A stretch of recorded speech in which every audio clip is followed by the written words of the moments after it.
पालन प्रशिक्षणाच्या नावाखाली फसवणुकीचा प्रयत्न, पंचायत समितीचा इशारा, शासकीय योजनांचा लाभ मिळवून देण्याचा आमिष दाखवत नागरिकांकडून पैसे उकळण्याचा प्रकार, कोणत्याही अनधिकृत व्यक्ती अथवा संस्थांना पैसे न देण्याचं प्रशासनाचं आवाहन। चंदगड तालुक्यात शेळी मेंढी पालन प्रशिक्षणाच्या नावाखाली तसेच शासकीय योजनांचा लाभ मिळवून देण्याचे आमिष दाखवत नागरिकांकडून पैसे उकळण्याचा प्रकार समोर आला आहे। या पार्श्वभूमीवर पंचायत समिती चंदगडने नागरिकांना सावधगिरी बाळगण्याचे आवाहन करत अशा कोणत्याही अनधिकृत व्यक्ती किंवा संस्थांच्या भूलथापांना बळी पडू नये असा इशारा दिला आहे। तालुक्यात काही अज्ञात व्यक्ती आणि संस्था शेळी मेंढी पालनाचे प्रशिक्षण आयोजित केल्याचा दावा करत आहेत।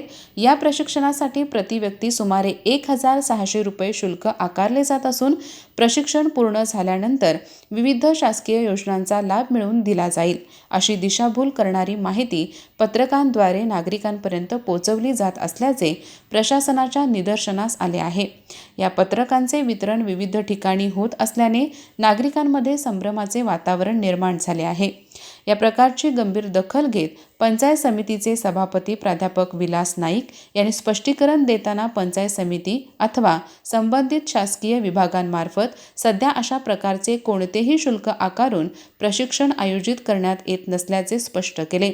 तसेच प्रशिक्षणाच्या माध्यमातून शासकीय योजनांचा लाभ देण्याचा कोणताही अधिकृत कार्यक्रम मंजूर किंवा सुरू नसल्याचेही त्यांनी सांगितले। नागरिकांनी कोणत्याही प्रकारचा आर्थिक व्यवहार करण्यापूर्वी संबंधित शासकीय कार्यालयातून माहितीची खात्री करून घ्यावी।